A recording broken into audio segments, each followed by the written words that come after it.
मैं रशिया और रशिया के तेल और इस वक्त अमेरिका और सऊदी अरेबिया ये सारी चीजों को कंबाइन करना चाहता हूं, खासकर क्योंकि कल परसों से ब्लूमबर्ग पर कई चीजें चल रही हैं, डेवोस के अंदर भी कई बातें हो रही हैं, पाकिस्तान के बारे में भी और एनर्जी के बारे में भी और रशिया के बारे में भी। सबसे पहले तो मैं ये कहूंगा कि ये बात तो खुशाइंद है, लेकिन आपके पास पैसे कहां मौजूद है तेल लेने के लिए? इस वक्त सिर्फ 2 जहाज जो है वो पाइपलाइन में है पाकिस्तान पहुंचने के लिए। उसके बाद आज की जो खबर चल रही है कि आपके जो कमर्शियल बैंकों ने ऑयल कंपनीज की एलसीज खोलने से इनकार कर दिया है कि मजीद तेल इन 2 तेल के जहाजों के आने के बाद हम एलसीज नहीं खोलेंगे। और इस वक्त मार्केट जो है वो इसको फोरकास्ट कर रही है कि पाकिस्तान के अंदर ऑयल की शॉर्टिंग हो जाए, पेट्रोल की शॉर्टेज हो जाएगी। और दूसरा जो मैं समझता हूं कि इस वक्त जो दूसरे कई मसाइल आ रहे हैं, सऊदी अरेबिया के फॉरेन मिनिस्टर ने डेवोस में ब्लूमबर्ग को जो कहा है कि हमने वो जो फ्री एक सेल लगा रखी थी, लूट सेल, जिसमें ना सिर्फ पाकिस्तान, टर्की और इजिप्ट भी है, हम इनको इस तरह फ्री हैंड नहीं देंगे, हम इनको ब्लैंक चेक्स देने हम बंद करेंगे, हम अपने अवाम पे टैक्स लगाते हैं और वो इसी तरह हम चाहते हैं। दर हकीकत उनका डायरेक्ट जो इशारा था पाकिस्तान की तरफ था कि ये भी टैक्स कलेक्शन करेंगे। अब जिस डायरेक्शन पे आप जा रहे हैं, हम आईएमएफ की जब बात कर रहे हैं, इस वक्त जो मेरी इंफॉर्मेशन के हिसाब से आपका एक सदारती ऑर्डिनेंस जो है उसकी तैयारी शुरू की जा चुकी है। 380 अरब रुपए के टैक्सेस के लिए वो जो है उसकी समरी उसको ड्राफ्ट किया जा रहा है। अब जरा आप अंदाजा लगाएं कि आज के हालात के अंदर जब 380 अरब रुपए के टैक्सेस नए लगेंगे तो आपकी चीखें वॉशिंगटन डीसी तक आएंगी। आप पेट्रोलियम प्रोडक्ट, आप पेट्रोल रशिया से लेंगे, कहां से लेंगे, क्या करेंगे, मेरी समझ से बाहर है। आज और दूसरा जो इस वक्त, खैर और भी कई क्राइसिस चल रहे हैं इस वक्त पाकिस्तान के हवाले से, लेकिन मुझे नजर आ रहा है कि आईएमएफ के अलावा कोई चॉइस नहीं है आपके पास, क्योंकि आपके जितने आप कहते थे हमारे बरादर इस्लामी ममालिक हैं, उन सब ने आपको छुट्टी करा दी है। उन्होंने कहा है कि जब तक आप आईएमएफ के प्रोग्राम के अंदर नहीं होंगे हम आपको पैसे नहीं देंगे, या देंगे तो टर्म्स पे ऊपर देंगे। अब वो जो ग्रांटें और जो आपको हम देते थे ब्लैंक चेक, वो अब हम नहीं देंगे। दर हकीकत कोविड के बाद सारी दुनिया की इकॉनमी स्लगिश है इस वक्त। अगर देखा जाए तो सऊदी अरेबिया जो है, they are leaning towards China, Russia, reason, क्योंकि सारी दुनिया के अंदर हाइब्रिड गाड़ियां आ रही हैं, इलेक्ट्रिक गाड़ियां आ रही हैं। इस वक्त जो मिडिल ईस्टर्न ममालिक हैं, दे आर कंसर्न कि हमारा फ्यूचर ऑयल के बाद क्या होगा, तो उसके अंदर वो they are taking extra precautions. वो जिस तरह पहले होते थे ना, आप जाते थे डेफर पेमेंट्स पर जाके ब्लैकमेल कर लेना, जाके कह लेना हमारी आर्मी इधर आ जाएगी, उधर चली जाएगी, हम ये कर देंगे। अब वो आर्मीज वाला दौर भी नहीं रहा। मैं जिस तरह पहले आपको कई दफा अर्ज कर चुका हूं, अब ड्रोन्स चल रहे हैं, अब टेक्नोलॉजीज चल रही हैं, अब इकोनॉमिक वॉर चल रही हैं। अब किसी और, यहां पे मैं एक और, जब मैं डिप्लोमेसी के हवाले से बात करना चाहूंगा आलिया, आपके क्राइसिस जो कि आपने बिल्कुल, मैं कई दफा मैं समझता हूं, मैं वाहिद एक आदमी हूं वॉशिंगटन डीसी में जो हमेशा शोर डालता हूं कि आपकी ये सारी तबाही के अंदर वॉशिंगटन डीसी के अंदर जो बैठी इंडियन लॉबी है उसका एक बहुत बड़ा किरदार है। आपने आज तक उसको वैल्यू करने की कोशिश नहीं की, आज तक आपने उसको एस्टिमेट करने की कोशिश नहीं की। आज भी जो आपके मसाइल हैं, आप चाहे आप फैटफ के अंदर आपको डिले थी तो उसमें भी उनका इन्फ्लुएंस मौजूद था, उसके बाद आज भी आईएमएफ के जो डिले हो रही है उसके अंदर भारत का इन्फ्लुएंस मौजूद है। लेकिन आपने कभी कोशिश नहीं की कि इन चीजों को न्यूट्रलाइज किस तरह करना है। हमारे मिस्टर हैंडसम ने भी जो लॉबी फर्म हायर किया, सिर्फ उनकी अपनी खूबसूरती को उजागर करने के लिए उन्होंने यहाँ पे $20,000 महीने का दे रहे हैं। पाकिस्तान लावारिस है आज भी वॉशिंगटन डीसी, कोई पूछने वाला नहीं है, कोई उसको उसके बारे में कोई पुरसाने हाल नहीं है, क्योंकि आप हमेशा शॉर्ट टर्म हल ढूंढते हैं, लॉन्ग टर्म हल आपने नहीं आज तक ढूंढा। तो इसमें तेल जो है, वो तेल तो एक एलिमेंट है, पेट्रोल तो आपका एक एलिमेंट है। अभी तो आपकी दालें, रमजान आने वाला है, आपके जो लोग हैं उन्होंने जखीरा अंदोजी शुरू कर रखी है, बिल्कुल वो गोदाम भरे जा रहे हैं, क्योंकि ज्यादातर आपकी जो कारोबारी बरादरी है वो 1 महीने में 11 महीने का पैसा बनाते हैं। और इस वक्त उनकी लूट है क्योंकि लॉ एंड ऑर्डर के हालात नहीं है। सूबे इंडिपेंडेंट है, सूबे मरकज के अंडर काम नहीं कर रहे। आपके सूबों के अंदर जो फेडरल एम्प्लॉइज हैं, जिस तरह सीएसएस ऑफिसर्स को नहीं, वो आपको पता ही है जिस तरह पंजाब बिहेव करता है। आपने मिनिस्ट्रियां जो है वो आपकी पीडीएम की सारी पार्टियों ने आपस में तकसीम कर रखी है, वो वहां लूट रहे हैं, सूबे अपनी मर्जी से लूट रहे हैं। तो इनके दरमियान में जो फायदा उठाने वाले लोग हैं वो कारोबारी हैं, जो जखीरा अंदोजी और ब्लैक मार्केटर्स। रमजान की तैयारियां की जा रही हैं, बड़े खूबसूरती के साथ लूटा जाएगा और 27वें रोजे पे मदीना और मक्का चले जाएंगे वो अपने रोजे रखने के लिए। लेकिन इसमें अफसोस की बात यह है कि कोई फ्यूचर प्लानिंग नजर नहीं आ रही। मैं यहाँ पे एक और बात ऐड करना चाहूंगा, कितनी खूबसूरती के साथ खान साहब, मैं समझता हूं कि मैं तो इनको हमेशा मैकियावेली का नाम देता हूं, कितने उसी आइडियोलॉजी के जरिए कभी इधर से रिजाइन देते हैं, कभी उधर असेंबलियां तोड़ते हैं। वो एक रिजाइन दे रहा है, असेंबलियां तोड़ रहा है, दूसरा रिजाइन एक्सेप्ट कर रहा है। कितनी महारत के साथ पूरा किस तरीके से पॉलिटिकल इंजीनियरिंग को मनूवर किया जा रहा है, लेकिन एक भी कोशिश नहीं है किसी फर्दे वाहिद या किसी इंस्टीट्यूशन की तरफ से कि हमने पाकिस्तान की इकोनॉमी को किस तरह सेव करना है, पाकिस्तान को किस तरह सेव करना है। ये किसी के पास कोई एजेंडा नहीं है। ना रशिया के पास इसका हल है, ना अमेरिका के पास इसका हल है, ना सऊदीज के पास इसका हल है। हल होगा तो सिर्फ पाकिस्तानी करेंगे, लेकिन पाकिस्तानी इस वक्त जो है अफसोस के साथ उनके ऊपर जो रूलिंग एलीट है उनके हर एक की जेब में वन वे टिकट है। अफसोस के साथ मैं कहता हूं आज भी राना सनाउल्लाह लंदन में बैठ के पाकिस्तान का हल ढूंढ रहे हैं, पाकिस्तान के अंदर उनको हल इसका नजर नहीं आ रहा। अच्छा साजिद साहब, ये सब बातें बिल्कुल आपने जो है वो जो हकीकतें हैं वो आप बयान करते हैं प्रोग्राम्स में। मुझे ये बताइए कि ये जो सऊदी अरेबिया की तरफ से बयान आया, तो हमारे तो बड़े बरादराना ताल्लुकात और वैसे भी सऊदीया तो हमेशा जब भी पैसा मांगो मिलता रहा, तो क्या अब तंग आ गए हैं, ताल्लुकात अच्छे नहीं रहे? क्योंकि वो तो सऊदी अरेबिया तो जानता है कि वो जो कह रहे हैं कि हम तो ऐसा नहीं कर सकते, अभी हमारी तो सिचुएशन ऐसी नहीं है जो हम पे वो कह रहा है कि ये करोगे तो करो। तो आपको क्या नजर? अच्छा अमेरिका को भी ये पता है कि वो कह रहे हैं हम बेहतर पोजीशन में देखना चाहते हैं, तो उन्हें नहीं पता कि बेहतर पोजीशन पे कैसे आए? हकीकत देखिए, इस वक्त जो ममालिक ज्यादातर जो होते हैं वो अपने इंटरेस्ट बेस्ड डिसीजन लेते हैं। जिस तरीके से उनके जो फाइनेंस मिनिस्टर हैं उन्होंने बिल्कुल क्लियर कहा है, उन्होंने अपने अवाम के साथ कंपैरिजन किया है कि हम टैक्सेस लेते हैं अपने अवाम से, आप भी टैक्स लें, आप हमसे फ्री राइड छोड़ें। दूसरी एक बात ये है आलिया, ये कौन सी पहली दफा है जो आप पैसे मांग रहे हैं? इस वक्त आप दुनिया के हर कैपिटल के अंदर आपकी स्टोरियां मौजूद है। आप देखो मुल्क ऐसा है जो छोड़ा हो जहां आपने खैरात ना मांगी हो जाके 76 साल आप खैरात पे तो चल रहे हैं, वे कितनी दफा लोग आपको रेस्क्यू करेंगे, कहां से रेस्क्यू करेंगे? जो नेट प्राइस की जो बात की है मैंने बिल्कुल उसको स्टेट डिपार्टमेंट अमेरिका से मैंने बिल्कुल बड़ी डिटेल के साथ उसको सुना है। उन्होंने कहा है हम आपको देखना चाहते हैं, आपकी गुर्बत के ऊपर हम डायलॉग कर रहे हैं। और थोड़ा बहुत 5% जो है इस वक्त वो सिर्फ इतना कंसर्न है कि आपने दुनिया को क्या रखा है कि वी आर एटॉमिक पावर। आप आज एटॉमिक पावर ना होते, नेट प्राइस शायद आपका नाम भी भूल चुका होता, दुनिया पाकिस्तान के स्पेलिंग भी भूल चुकी होती। लेकिन दर हकीकत जो थोड़ा सा कंसर्न है वो आपके एटॉमिक एसेट्स हैं, वरना ये भी ये बात ना होती। और दूसरा मैंने आपको कहा था कि आप अभी भी कभी खबरों में आते हैं तो सिर्फ आपके जो 4 बॉर्डर हैं, अफगानिस्तान, भारत, रशिया, अपना अफगानिस्तान और चाइना की वजह से आप डिस्कशन का हिस्सा बनते हैं, वरना भूटान को कौन पूछता है? वरना इस वक्त कई ममालिक आपकी तरफ फिर रहे हैं बेयारो मददगार, जिनके लोगों को पता ही नहीं कि वहां पे सदर कौन है, प्राइम मिनिस्टर कौन है। हालात तो आपके भी ऐसे ही हैं, लोग आपको अब घाना के साथ कंपेयर करते हैं। अगले दिन मैंने आपका देखा था, आपके ग्रीन पासपोर्ट की वैल्यू जब मैंने देखी तो यू आर घाना के साथ कंपैरिजन। हाँ जी, घाना के साथ है, घाना बिल्कुल। देखिए अपने फॉरेन रिजर्व देखें, अपने हालात देखें।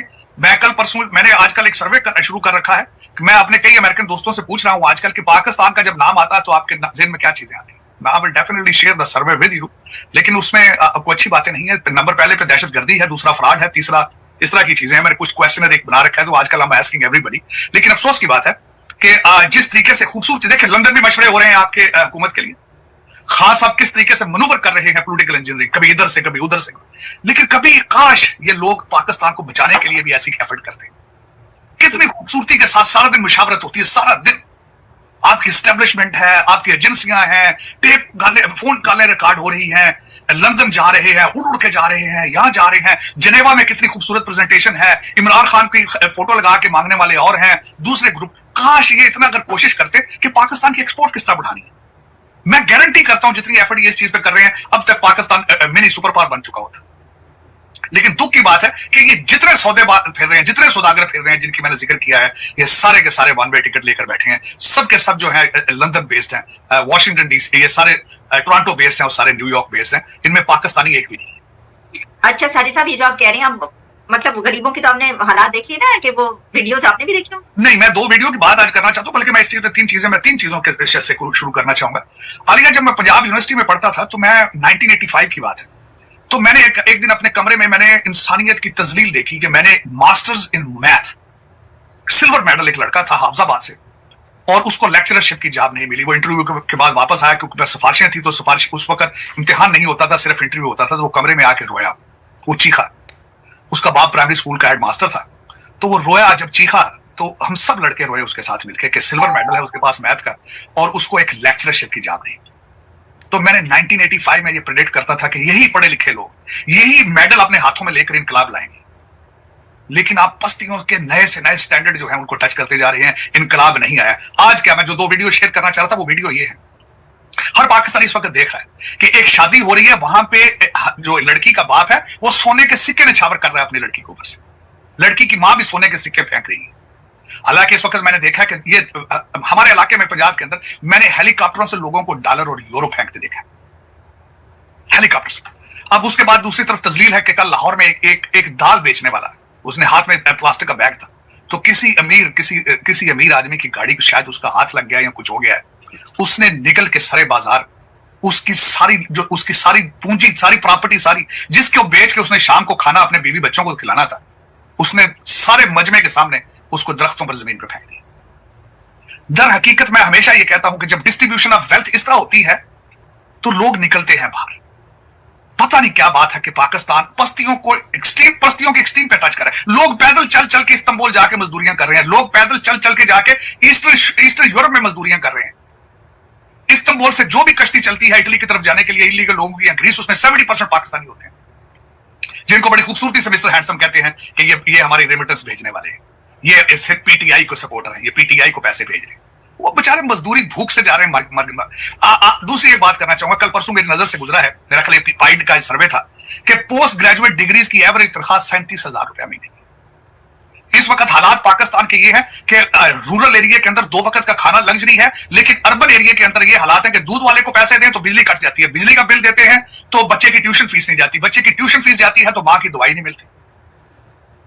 पता नहीं ये लोग कब निकलेंगे बाहर, ये कब जाके ये जो अमीरजादे इनके पास वोट लेने आते हैं, जिनके पास 10-10 करोड़ की 6-6 गाड़ियां और 50-50 कोफों के साथ आते हैं इनसे वोट मांगने, इनके गिरबान ये कब पकड़ेंगे, मेरी समझ से बाहर है। मैंने बड़ी कौमें देखी हैं, फिर इन चीजों पे सब पे जाके मैं बॉटम लाइन देखता हूं तो शायद ये डीएनए है।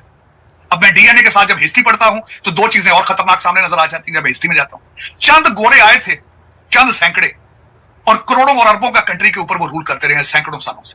चंद मुगल आए थे, मैं तालिबानी हम सारी कहने लगा हूं, चंद अफगानी टर्किश आए थे मुगल, और वो गाजर की तरह काट के निकल जाते थे। तो तभी तो ये निकलते नहीं, क्योंकि डीएनए नहीं है, डीएनए नहीं मौजूद, किस तरह निकलेंगे बाहर। अच्छा साहिर साहब, ये तो आंखें खोल देने वाले जो वाकयात हैं और जो इस वक्त यहाँ पर गरीबों पर गुजर रही है, तो अभी तो सर बहुत शदीद किस्म की महंगाई और होने लगी है, क्योंकि इसकी अप्रूवल दे दी गई है, कोई और चारा नहीं है, और अब ये कहा गया है कि अब तो ये करना पड़ेगा। तो आप जानते हैं कि जब IMF के प्लान में जाएंगे तो उनकी तो कंडीशंस बड़ी सख्त हैं। तो ये जो जिनकी दाल वाले और जो रेडी वाले और ये सारे ठेले वाले आप बात कर रहे हैं, तो ये तो मर जाएंगे, ये क्या होगा? यानी आप समझ रहे हैं, मैं जानना चाह रही हूँ कि क्या IMF के प्लान में जाने के बाद हमारी कुछ दिन के बाद सिचुएशन बेहतर होना शुरू हो जाएगी? देखिए, कुछ चीजें बेहतर होंगी, तो मैं इसमें ये मैं कह रहा हूं कि बेहतर नहीं होंगी। उसकी वजह ये होगी शॉर्ट टर्म में बताना चाहता हूं उसके बाद क्या होगा। IMF जब पैकेज में आएगा तो इस वक्त आपके जितने ममालिक जहां जिनके पांव में आप पड़े हैं जाके, उन्होंने सबने कहा कि IMF के आप प्लान में आएंगे तो तब आप आपको मजीद लोन देंगे या आपके मजीद हम आपसे बात करेंगे। अब दौर आ चुका है कि अब आप कर्जे ही लेंगे, खतरनाक टर्म्स पर लेंगे, अपने एसेट्स बेचेंगे, जिस तरह आप कतर को बेच रहे थे, अपने 2 पावर एनर्जी हाउसेज बेच रहे थे, आप PIA बेचेंगे, आप अपने कपड़े उतार के बेचेंगे, आप यहाँ पे न्यूयॉर्क में होटल बेचेंगे, सारी चीजें बेचेंगे, कतरी ले जाएंगे, कुछ UAE वाली ले जाएंगे, बेचेंगे आप। ये सारी चीजें एंड अप लंदन हो जाएंगी 6 महीने साल तक। 6 महीने साल आपका गुजरेगा, फिर आप इसी जगह आ जाएंगे जहां से आप शुरू किया। क्योंकि इस वक्त मैं छोटी सी आपको बात बताना चाहूंगा, आपने कभी नोट किया कि यहाँ पे आपकी इंडस्ट्री क्यों नहीं लग रही है, आपकी एक्सपोर्ट क्यों नहीं बढ़ रही? मैं बताता हूं इसकी एक मेन रीजन। मैं अगले दिन मैंने हार्वर्ड यूनिवर्सिटी बॉस्टन में एक सेमिनार अटेंड किया, तो वहां पे एक बड़ा एक एक्सपर्ट था पाकिस्तानी प्रोफेसर, उसने ऐड की, उसने कहा housing societies are very dangerous for Pakistan. 2 वजूहात। इस वक्त इंडस्ट्री, आप मुझे ये बताएं इंडस्ट्री लगाने की क्या जरूरत है? आप एक हाउसिंग सोसाइटी बना लें, साल के बाद आप बिलियनर बन जाते हैं। इंडस्ट्री का तो इंडस्ट्री बनाने से तो उसका तो प्रॉफिट मार्जिन ही इतना ज्यादा थोड़ा सा। हाउसिंग सोसाइटियां किस तरह बनाते हैं? सारे सियासतदान इन्वॉल्व हैं, अर्बनाइजेशन का कोई प्लान नहीं है, सारी ब्यूरोक्रेसी साथ मिली हुई है, रिंग रोड के डाके मशहूर है, आपको पता ही, इतना लुक्रेटिव बिजनेस है। इंडस्ट्री लगाने से ज्यादा इस वक्त हाउसिंग सोसाइटीज का बिजनेस है। साइजरस चीज ये है कि उससे आपकी इंडस्ट्री नहीं चल रही, इंडस्ट्री नहीं लग रही, नहीं मजीद एक्सपोर्ट नहीं बढ़ रही है, क्योंकि उसमें आपका इंटरेस्ट ही नहीं। दूसरा, आप एग्रीकल्चर कंट्री है, आप सारी एग्रीकल्चर जमीन के ऊपर प्लाटिंग कर रहे हैं, गंदम बाहर से इंपोर्ट करनी पड़ रही है, क्योंकि प्लानिंग मौजूद ही नहीं है। अभी आज से 15 दिन पहले भी आपका सबसे अट्रैक्टिव, परवेज लाई साहब जाने से हफ्ता पहले सबसे आखिरी बार उन्होंने क्या किया? Master plan of Lahore. ये इतना लुक्रेटिव काम है। फिर जहाज पे उनके बच्चे जो हैं वो अपनी चीजें लेकर यहां से स्पेन चलेंगे। तो ये एक लम्हा फिक्रिया है आपके लिए, आपको पता सब है। आप जो पाकिस्तान में बैठे लोग, आपके हर एक के हाथ के अंदर कंप्यूटर है, स्मार्टफोन है, आपको हर चीज का पता है, लेकिन बेहिसी की एक्सट्रीम है। आप सेल्फ सेंटर्ड हो चुके हैं, मी माई सेल्फ एंड माई। जब तक आपके घर में कोई चोर घुस के नहीं गोलियां चलाता, आपको लॉ एंड ऑर्डर की कोई फिक्र नहीं है, चाहे पड़ोसी की हो जाए, आप बल्कि उसमें बातें करके एंजॉय करते हैं। आप उसके ऊपर ये as a society you are failing, as a society you are collapsing, as a society, not as a Pakistan, as a society. Values, respect, किरदार, शराफत, इसको आपने खत्म कर दिया। आपको 76 साल लगे इस पॉइंट पे पहुंचने के लिए। इसको अगर आज आप ठीक करना शुरू करें, इस वक्त हमारे पिछले जो थे सिपा सालार, उन्होंने कहा कि हम न्यूट्रल हो जाएंगे। 76 साल तक आप यहां आएंगे। आप अगर आज भी करें तो 30 साल कम से कम लगेंगे आपको न्यूट्रल होने के लिए, अगर आप if you remain determined on it, क्योंकि you are deeply rooted in society. जी जी, 30 साल लगेंगे न्यूट्रल होने में। मैं वजह बता देता हूं। उसको अगर समझना तो शायद आयशा सिद्दीका की वो का मिलिट्री रैंक भी पढ़े साथ, कि आप किस तरह बिजनेस में इन्वॉल्व हैं। हर इंडस्ट्री के अंदर, हर इंस्टीट्यूशन के अंदर ऊपर बैठा इंचार्ज या सर्विंग जनरल है या रिटायर्ड फौजी है। आपसे पीआईए तो खुद से चलती नहीं है, वो एयरफोर्स वाले चला रहे हैं। वापदा चलाने के लिए आपकी आर्मी आती है। सर, कर्नल की चावल और जनरल के पंखे। हाँ बिल्कुल। तो 30 साल लगेंगे। Captain cigarette. हाँ, अगले दिन मुझे किसी ने जोक भेजा, उन्होंने कहा कि कभी नौज बिला खाना काबा या कोई खाना काबा या इस तरह की चीज पाकिस्तान में होती है, हम वहां होते तो वहां का इमाम काबा भी कुछ जर्नैल होता। जैसे कि आपने क्लिप में देखा कि पूरी दुनिया में ऑयल क्राइसिस मतलब कि अपने उरूज पर पहुंचा हुआ, अपने टॉप पे पहुंचा हुआ, ठीक है भाई साहब। तो इस ऑयल क्राइसिस में ना मतलब कि भाई लोगों को ना अपने ऑफिस मतलब कि जो क्या बोलते हैं, जो बड़ी बड़ी कंट्रीज़ है ना, मतलब कि जो भी छोटी मोटी या बड़ी कंट्रीज़ है, सबको अपने ऑफिस को मतलब कि 3-3 दिनों के लिए बंद करना पड़ रहा है। इतने हद तक ऑयल क्राइसिस बढ़ गए हैं, क्योंकि भाई स्टेट ऑफ हॉर्मज़ अभी बंद था। अभी मतलब कि अभी खबर आई है कि थोड़ा बहुत खोलने लगे हैं उसको, लेकिन अभी भी पूरी तरीके से नहीं खुला है, क्योंकि भाई अमेरिका ने उसको ब्लॉक कर दिया आगे से। और ईरान कह रहा है कि हम टोल टैक्स वसूलेंगे वहाँ से, और अमेरिका कह रहा है कि भाई हम पूरा का पूरा स्टेट ऑफ हॉर्मज़ से ही बंद कर देंगे। तो ये सिचुएशन हो रही है पूरी दुनिया में, क्योंकि भाई जो स्टेट ऑफ हॉर्मज़ है वहाँ पे क्या बोलते हैं 1/5 ऑफ ऑयल है ना दुनिया का, मतलब कि वहाँ से गुजरता है। वो बहुत ही ज़्यादा स्ट्रेटेजिक लोकेशन है, स्ट्रेटेजिक रूट है मतलब पूरी दुनिया के लिए, जहाँ से शिप्स वगैरह गुजरती हैं। दूसरी तरफ भाई अब क्या बोलते हैं पाकिस्तान में टॉक्स हुई थी इस्लामाबाद में, क्या बोलते हैं अमेरिका और ईरान के बीच में, ठीक है। इसराइल तो वहाँ पे मौजूद नहीं था, क्योंकि पाकिस्तान तो इसराइल को मानते ही नहीं है ना। उन्होंने तो अपने पासपोर्ट पर लिख रखा है कि भाई कहीं भी जा सकते हैं पाकिस्तानी सिवाय इसराइल के। तो भाई इसराइल वहाँ पे मौजूद नहीं था, लेकिन भाई मतलब कि वो पीस टॉक भी मतलब कि जो मीडिएटर का रोल पाकिस्तान अदा कर रहा था उसमें भी भाई पाकिस्तानी फेल हो गए हैं। मतलब कि भाई जेडी वेंस ने प्रेस कॉन्फ्रेंस करके बता दिया था कि भाई वहाँ पे वो क्या बोलते हैं वो बातचीत फेल हो गई है, क्योंकि भाई अमेरिका ने बड़ी बड़ी शर्तें रखी थी। अब अमेरिका के रक्षा मंत्री का बयान आया है कि भाई हम अमेरिका को ये कर देंगे वो कर देंगे, जहाँ एक तरफ मतलब कि क्या बोलते हैं 2 हफ्ते के लिए मतलब कि बंद हो गई थी ये जंग, 22 अप्रैल तक बंद है, ठीक है भाई। तो दूसरी तरफ भाई क्या बोलते हैं अमेरिका के रक्षा मंत्री बोल रहे हैं कि भाई अमेरिका मतलब ईरान को धमका रहे हैं भाई साहब, हम ये तबाह कर देंगे वो तबाह कर देंगे। तो भाई क्योंकि भाई ये कल की न्यूज़ है, ठीक है भाई। तो भाई एक तरफ तो अमेरिका भाई साहब मतलब कि बातचीत करने के लिए राज़ी हो रहा है, और दूसरी तरफ भाई धमका भी रहा है, ठीक है भाई साहब। दूसरी तरफ ईरान भी मान नहीं रहा है कि भाई हम अपने परमाणु बम के मतलब कि जो उसको क्या बोलते हैं एक्सट्रैक्ट करना था, ठीक है भाई साहब, उसको एक्सट्रैक्ट नहीं करेंगे, ठीक है भाई। तो भाई क्या बोलते हैं उसको मतलब कि वो होता है ना एक एक्सट्रैक्ट कर लेते हैं तो उसके बाद वो परमाणु बम बना सकते हैं। तो भाई उसको एक्सट्रैक्ट करने का मान नहीं रहा है ईरान।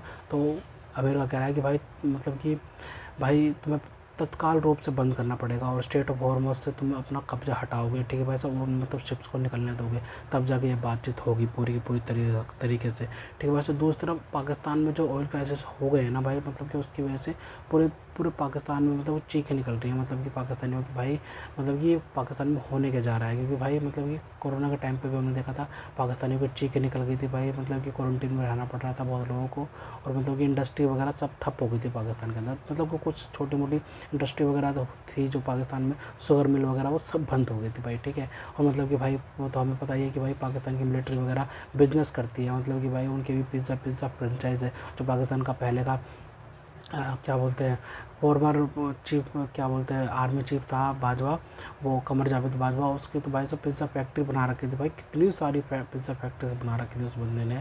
मतलब कि अपनी आवाम का मतलब कि पैसा खा खा के भाई इतनी सारी पिज़्ज़ा फैक्ट्री बना रखी है भाई उस बंदे ने। और उसके बाद जो आर्मी चीफ है ये क्या बोलते हैं जो नया आर्मी चीफ है पाकिस्तान का, जो कि भाई साहब वो भी बन गया है, वो फील्ड मार्शल बन गया। फील्ड मार्शल के बनने के बाद CDF बना दिया गया है उसको, चीफ ऑफ डिफेंस फोर्सेस बना दिया गया है।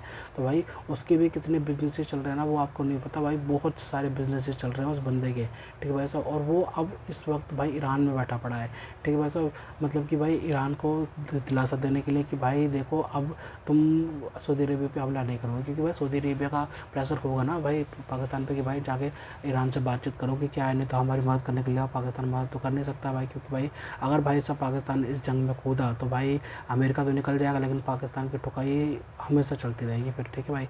क्योंकि अमेरिका मतलब कि अमेरिका का तो इतिहास रहा है ना, अमेरिका तो भाई जब जब निकलता है वहाँ से किसी भी वॉर की सिचुएशन से निकलता तो पाकिस्तान को फंसा जाता है, ठीक है भाई साहब। जैसे हमने अफ़गानिस्तान में देखा था, अमेरिका आया था और उसके बाद अमेरिका के सपोर्ट किया था पाकिस्तान ने, डॉलर पकड़े थे बहुत सारे पाकिस्तान ने, और उसके बाद भाई अमेरिका निकल गया था और पाकिस्तान फंस गया था भाई उस सिचुएशन में, ठीक है भाई साहब। जिसका खामियाजा अभी तक पाकिस्तान भुगत रहा है, क्योंकि भाई अफ़गानिस्तान मतलब कि दिन रात अटैक्स कर रहा है भाई सब, मतलब एक तरीके से वोट छिड़ी पड़ी है पाकिस्तान और अफ़गानिस्तान की भाई साहब, ठीक है भाई, डोलर लाइन की तरफ से, ठीक है। तो पाकिस्तान के तरफ से ना पाकिस्तान को 3 फ्रंट से वॉर झेलनी पड़ जाएगी। एक से तो झेल ही रहा है अफगानिस्तान से, दूसरी भारत है, ठीक है भाई। सब भारत ऑपरेशन 2 स्टैंड बाय पे है, और तीसरा ईरान हो जाएगा। ईरान से तो पंगा पाकिस्तान ले नहीं सकता, क्योंकि पाकिस्तान भाई साहब ईरान को जानता है भाई साहब पाकिस्तान, क्योंकि भाई साहब सब मतलब कि अफगानिस्तान भी थोड़ी देर के लिए रुक जाएगा, भारत भी रुक जाएगा, लेकिन भाई ईरान नहीं रुकेगा भाई, ईरान तो भाई ठोक के मानेगा, ठीक है भाई। तो इस वजह से पाकिस्तान मतलब पूरी तरीके से उस जंग में नहीं घुस रहे, लेकिन आसिम मुनीर पता नहीं क्या करने गया भाई वहाँ पे, मतलब ये पूरी प्लानिंग थी उस टाइम से ही, मतलब कि जिस टाइम पे आसिम मुनीर डिनर करने गया था ना व्हाइट हाउस में बैठकर, तो तभी मतलब कि भाई क्या बोलते हैं, डोनाल्ड ट्रंप ने बोटियाँ फेंकी होंगी इसको कि भाई देखो तेरे को क्या काम करना है, अब बात सुन ले, ठीक है भाई साहब। जब हम ईरान में घुसेंगे तो तुम्हें मीडिएटर का रोल निभाना है, मीडिएटर बनना है, तुम मीडिएटर बनोगे भाई, पाकिस्तान को मीडिएटर बना दे। कितना बड़ा जोक है पूरी दुनिया के लिए, ईरान के लिए है, इसराइल के लिए, कि भाई मतलब कि पाकिस्तान इनको कोई और नहीं मिला भाई साहब, मतलब कि कतर में करवा देते, स्विट्ज़रलैंड में करवाए थे, जहाँ पे मतलब कि भाई ऐसा माहौल है। पाकिस्तान में करवाओगे यार, पाकिस्तान में खुद सिक्योरिटी नेशन है, वहाँ पे खुद की सिक्योरिटी नहीं कर सकते, दूसरे की क्या सिक्योरिटी करेंगे। फिर भी भाई साहब इन्होंने टॉक करवा दी, लेकिन वो फेल हो गई भाई। और फेल टॉक्स भाई साहब, मतलब पाकिस्तान सोच रहा था कि भाई हम विश्वगुरु बनने वाले थे, बस बनने ही वाले थे, और तभी के तभी भाई साहब भारत ने साजिश करी या फिर किसी यहूदियों ने साजिश कर दी, उसके बाद भाई पाकिस्तान विश्वगुरु नहीं बन पाया। तो इसी के साथ ही तो दोस्तों, अगर आपको हमारी वीडियो पसंद आई हो तो कम से कम व्हाट्सएप पर जरूर शेयर कीजिएगा, साथ साथ चैनल को सब्सक्राइब करके हमारा मनोबल जरूर बढ़ाएगा, ताकि हम आपके लिए ऐसे ही मनोरंजन बनाते रहे। तो गाइस मिलते हैं आपसे अगली वीडियो में, तब तक के लिए जय हिंद।